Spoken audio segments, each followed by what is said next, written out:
স্বাগত ডিবিসি দেশের সংবাদে। আপনাদের সাথে আছি ইশরাত জাহান। বৈষম্য সূত্রপাত দুর্নীতির মাধ্যমে ঘটছে, এমন মন্তব্য করেছেন দুর্নীতি দমন কমিশনের চেয়ারম্যান ডক্টর মোহাম্মদ আব্দুল মোমেন। সকালে মৌলভীবাজার শিল্পকলা একাডেমি মিলনায়তনে দুদকের ১৭৫তম গণশুনানিতে তিনি কথা বলেন।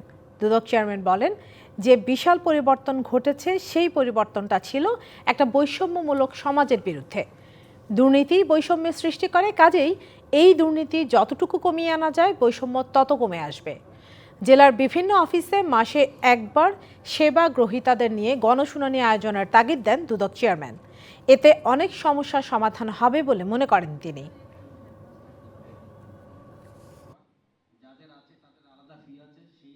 আমরা একটা বিশাল পরিবর্তনের মধ্য দিয়ে এই জায়গাতে এসেছি। যে পরিবর্তনটা ঘটেছে সেই পরিবর্তনটা ছিল একটা বৈষম্যমূলক সমাজের বিরুদ্ধে। তো বৈষম্যের সূত্রপাত কোথায়? আমরা যদি খুব ভালো করে দেখি, এই দুর্নীতি হচ্ছে বৈষম্য সৃষ্টি করে। তো কাজে এই দুর্নীতিটাকে যতটা কমিয়ে আনা যায় বৈষম্য ততটা কমবে। বাংলাদেশ থেকে ভারতে রপ্তানিযোগ্য কিছু পণ্যের প্রবেশে নিষেধাজ্ঞা জারি করায় রপ্তানি কার্যক্রমে কিছুটা ভাটা পড়ার শঙ্কা রয়েছে। তবে এখনও চিঠি না আসায় কোনো প্রভাব পড়েনি। সাতক্ষীরা ভোমরা স্থলবন্দর দিয়ে খুব অল্প পরিমাণ প্রক্রিয়াজাত খাদ্য রপ্তানি হয়ে থাকে। তাছাড়া কাপড় বা নিষেধাজ্ঞার আওতায় থাকা অন্য পণ্য এই বন্দর দিয়ে ভারতে রপ্তানি হয় না। ফলে এই বন্দরের রপ্তানি পরিমাণ কিছুটা কমলেও বড় ধরনের প্রভাব পড়বে না। এই বন্দর দিয়ে মূলত আমদানি হয় দুটি পণ্য, পাথর এবং পেঁয়াজ। রপ্তানির সংখ্যা খুবই কম, সেক্ষেত্রে খুব বেশি প্রভাব না পড়লেও কম বেশি সকল বন্দরই ক্ষতিগ্রস্ত হবে। তবে বর্তমানে বন্দরে আমদানি রপ্তানি কার্যক্রম স্বাভাবিক আছে। এদিকে চাঁপাইনবাবগঞ্জের সোনা মসজিদ স্থলবন্দর দিয়ে স্বাভাবিকভাবে ভারতে পণ্য রপ্তানি করছেন ব্যবসায়ীরা। বাংলাদেশ থেকে পোশাক সহ ৬টি পণ্য আমদানিতে নিষেধাজ্ঞার বিষয়ে এখনও কোনো চিঠি পাওয়া যায়নি বলে জানায় কর্তৃপক্ষ। এদিকে চট্টগ্রাম কাস্টমস হাউসের কর্মকর্তাদের কর্মবিরতিতে স্থবির হয়ে পড়েছে আমদানি রপ্তানি কার্যক্রম। বন্দরের ইয়ার্ডে আটকা পড়েছে শত শত কন্টেইনার। জাতীয় রাজস্ব বোর্ডের বিলুপ্ত ঘোষণা করায় সকাল থেকে এই কর্মবিরতি শুরু হয়। তখন থেকে পণ্য খালাস, শুল্কায়ন এবং অন্যান্য দাপ্তরিক কার্যক্রম বন্ধ রয়েছে। বন্দর ইয়ার্ডে আটকা পড়ে আছে শত শত কন্টেইনার। ব্যবসায়ীরা জানান, কাস্টমসের কার্যক্রম বন্ধ থাকায় পণ্য আটকে আছে। সময় মতো ডেলিভারি দিতে না পারলে তাদের আর্থিক ক্ষতির মুখে পড়তে হবে।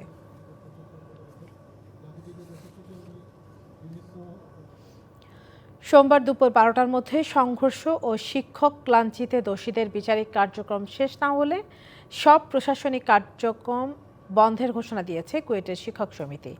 এছাড়া সন্তোষজনক সিদ্ধান্ত না এলে উপাচার্যের কার্যালয়ে অবস্থান ধর্মঘটের ঘোষণা দেন তারা। এদিকে সব অপরাধের বিচার শেষ করে একাডেমিক কার্যক্রম চালুর দাবি জানিয়েছেন বিশ্ববিদ্যালয়ের ৫টি বিভাগের শিক্ষার্থীরা। প্রায় ৩ মাস ধরে ক্লাস পরীক্ষা বন্ধ খুলনা প্রকৌশল ও প্রযুক্তি বিশ্ববিদ্যালয়ে। উপাচার্যের পদত্যাগ ইস্যুতে শিক্ষার্থীদের টানা আন্দোলনের পর এখন সংঘর্ষ ও শিক্ষক লাঞ্ছিতের বিচার সহ ৫ দফা দাবি আদায়ে অনড় শিক্ষকরা, যাচ্ছেন না ক্লাসে। রবিবার সাধারণ সভায় সব প্রশাসনিক কার্যক্রম বন্ধের হুঁশিয়ারি দেন শিক্ষকরা। সন্তোষজনক সিদ্ধান্ত না এলে উপাচার্যের কার্যালয়ে অবস্থান ধর্মঘটের ঘোষণাও দেন তারা।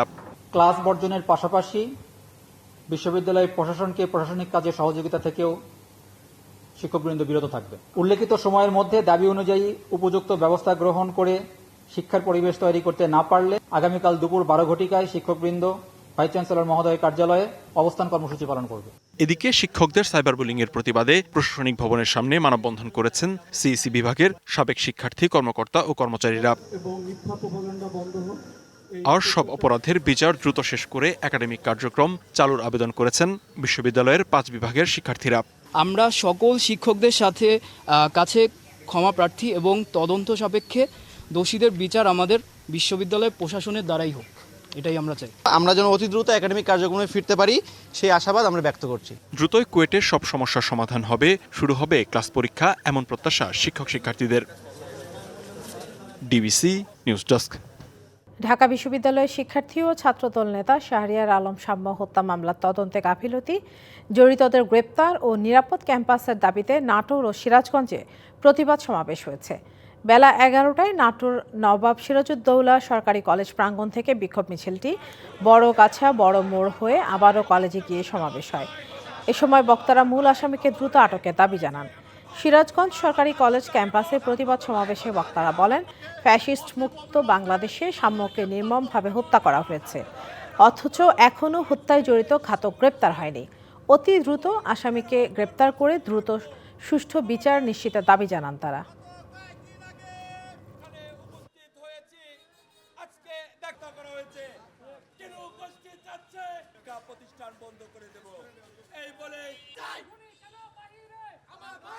মেহেরপুর, গাইবান্ধা সহ দেশের বিভিন্ন স্থানে তাণ্ডব চালিয়েছে কালবৈশাখী। এতে ব্যাপক ক্ষয়ক্ষতি হয়েছে আম, লিচু, ফসলি জমি ও গাছপালার। ক্ষতিগ্রস্ত হয়েছে বেশ কিছু ঘরবাড়ি। গাইবান্ধায় দোকানের ওপর গাছ ভেঙে এক নারী নিহত হয়েছেন। ঝড়ে ক্ষয়ক্ষতি নিরূপণে কাজ করছে উপজেলা প্রশাসন ও কৃষি বিভাগ। আধা ঘন্টার কালবৈশাখীর তাণ্ডবে তছনছ মেহেরপুর। শনিবার রাতে ঝড়ের তাণ্ডবে মাঠেই নষ্ট হয়েছে কলা, ধান ও পেঁপের ক্ষেত। কয়েকদিন পরই কৃষক ফসল ঘরে তুলতেন, এখন পুরো ক্ষেত মাটির সাথে মিশে গেছে। এখন আর কোনো খরচ নেই, এখন চাষিরা কলা বেচবে আর দুটো পয়সা হাতে পাবে, চাষিদের একটা আনন্দ। আর এই মুহূর্তে গতকাল রাত্রে সব ভেঙে একবারে সব শেষ। ঝড়ে বেশি ক্ষতির শিকার হয়েছেন আম, লিচু বাগান মালিকরা। 40 থেকে 50 ভাগ আম ও লিচু ঝরে পড়েছে বলে দাবি কৃষকের। এতে ব্যাঘাত ঘটতে পারে রপ্তানিতে। হিমসাগর আম পেকে গিয়েছে, তারপরে গতকালকে যে ঝড় প্রায় 30 থেকে 40% আম ঝরে গেছে। আমাদের বহুত ক্ষয়ক্ষতি হয়েছে, 40% আম পড়ে গেছে এবং 40% লিচু পড়ে গেছে। বিদ্যুৎ বিচ্ছিন্ন হয়ে যায় মেহেরপুর শহর, সদর ও মুজিবনগর উপজেলা। গাছপালা ভেঙে পড়ে সড়কের উপর, বিঘ্ন ঘটে যান চলাচলে। প্রতিটা অলিতে গলিতে গাছপালা ভেঙে গেছে, বিদ্যুৎ সংযোগ এবং বিদ্যুতের খুঁটি সব উপড়ে গেছে। কৃষি বিভাগ বলছে, মাঠ ঘুরে ক্ষয়ক্ষতি নিরূপণের চেষ্টা করছেন তারা। ক্ষতির আঘাত এনেছে বিশেষ করে আম, কলা এবং পেঁপে, লিচুর কিছু অংশে। তবে গাছগাছালি ভেঙেছে। আমরা আমাদের উপজেলা কৃষি অফিসার স্যার আমাদের মাটি অ্যাসেস করতে বলেছেন, আমরা সেটিকে অ্যাসেস করছি। এদিকে গাইবান্ধার গোবিন্দগঞ্জ ও পলাশবাড়ী উপজেলায় তাণ্ডব চালিয়েছে কালবৈশাখী। ঝড়ে ঘরবাড়ি, শিক্ষা প্রতিষ্ঠান, গাছপালা ও ফসলের ব্যাপক ক্ষতি হয়েছে। বাতাসের তীব্রতায় চা দোকানের উপর গাছ ভেঙে এক নারী নিহত হয়েছেন। গোবিন্দগঞ্জ মহিমাগঞ্জ সড়কের গোপালপুরে একটি গাছ ভেঙে প্রায় 14 ঘন্টা যান চলাচল বন্ধ থাকে। ঝড়ে ক্ষয়ক্ষতি নিরূপণে কাজ করছে উপজেলা প্রশাসন ও কৃষি বিভাগ। Shakib Al Hasan, DBC news desk. লিচুর গ্রাম মঙ্গলবাড়িয়া, যেদিকে চোখ যায় লিচুর সমারোহ। প্রতিটি বাড়িতে গাছে গাছে ঝুলছে বিশেষ জাতের এই লিচু, ভারে নুয়ে পড়েছে ডাল। গ্রামের নামের সাথে মিল রেখে লিচুর নামও রাখা হয়েছে মঙ্গলবাড়িয়া। কিশোরগঞ্জের পাকুন্দিয়া পৌরসভা থেকে পূর্ব দক্ষিণ দিকে খানিকটা এগুলোই মঙ্গলবাড়িয়া গ্রাম। ছোট্ট এই গ্রামটি বেশ পরিচিত লিচু গ্রাম নামে। এখানকার প্রায় প্রতিটি বাড়িতেই রয়েছে লিচু গাছ। জনশ্রুতি অনুযায়ী প্রায় 200 বছর আগে মঙ্গলবাড়িয়া গ্রামের এক ব্যক্তি চীন থেকে লিচুর চারা এনে রোপণ করেন। পরে ধীরে ধীরে ছড়িয়ে পড়ে পুরো গ্রামে। এখন লিচু চাষ করে স্বাবলম্বী গ্রামের শতাধিক পরিবার। আজ থেকে প্রায় 200 বছরের অধিক আগে সুদূর চীনে পড়াশোনার জন্য গেছিল। সেখান থেকে ফেরার সময় শখের বসে একটা লিচুর চারা নিয়ে আসে এবং সেটাই সর্বপ্রথম রোপণ করে। এ থেকেই লিচুর উৎপত্তি শুরু হয়। নজরকাড়া রং, ছোট বীজ আর স্বাদের কারণে এই লিচুর সুনাম ছড়িয়েছে দেশ জুড়ে। ভরা মৌসুমে দূর দূরান্ত থেকে ছুটে আসেন ক্রেতা ও দর্শনার্থীরা।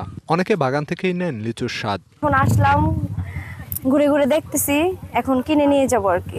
লিচু দেখলেন, নিজের হাতে নিয়ে যে ছিঁড়ে খাইলেন, তো এটা হচ্ছে আলাদা একটা অনুভূতি পাওয়া যায়। গুণগত মানের কারণে মঙ্গলবাড়িয়ার লিচুর দাম কিছুটা বেশি। আকার ভেদে 100 লিচু বিক্রি হয় 400 থেকে 600 টাকায়।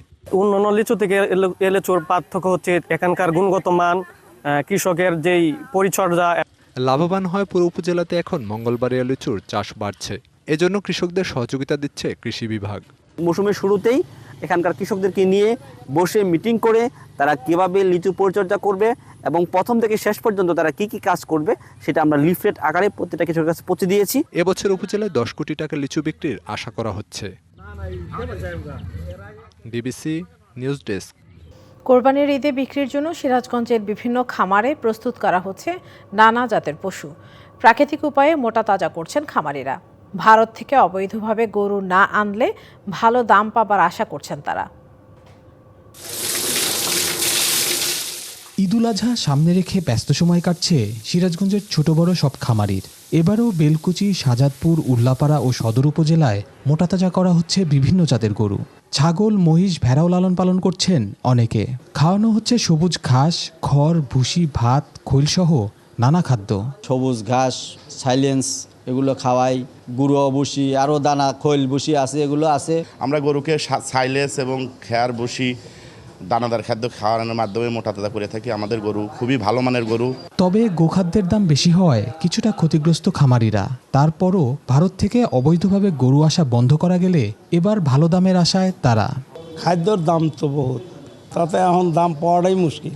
আগে খাওয়াইছি মনে করেন 800 টাকা বস্তা ভুসি, এখন খান লাগে হইলো 1600 টাকা, 2000 টাকা। বাইরে থেকে যদি গরু টরু যদি না আসে তাহলে হয়তো আমরা 2 টাকা 200 কে লাভবান হব।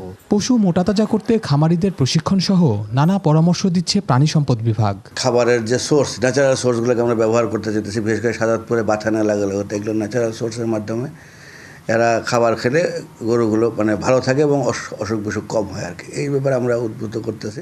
এবছর 6 লাখের বেশি পশু কোরবানির জন্য প্রস্তুত করা হচ্ছে সিরাজগঞ্জে। এর মধ্যে গরু 1,85,000 আর ছাগল 4 লাখ।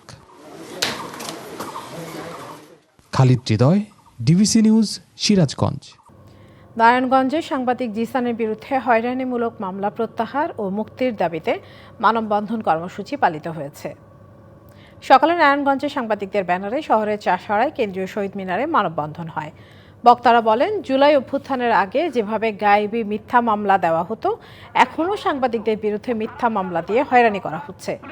আগামীতে কোনো সাংবাদিকের বিরুদ্ধে মিথ্যা মামলা দায়ের হলে প্রশাসনের সংবাদ বর্জন সহ সাংবাদিকরা রাজপথে নামতে বাধ্য হবে বলে হুঁশিয়ারি দেওয়া হয়। সাংবাদিকদের বিরুদ্ধে তদন্ত ছাড়াই মামলা গ্রহণ বন্ধের দাবিও জানানো হয়। হযরত শাহজালাল রহমতুল্লাহ আলাইহের 706তম ওরস শুরু হয়েছে। 2 দিন ব্যাপী এই ওরসকে ঘিরে শাহজালালের দরগায় ভিড় করেছেন হাজারো ভক্ত অনুরাগী। প্রতি বছর হিজরি জিলকত মাসের 19 ও 20 তারিখ 2 দিন ব্যাপী হযরত শাহজালাল রহমতুল্লাহ আলাইহের ওরস অনুষ্ঠিত হয়। ডিবিসি দেশের সংবাদে এই ছিল এখনকার মতো। ডিবিসি নিউজের সংবাদগুলো পড়তে ভিজিট করুন dbcnews.tv আর ভিজিট করুন ডিবিসি নিউজের ফেসবুক পেজ এবং ইউটিউব চ্যানেল। সঙ্গেই থাকুন।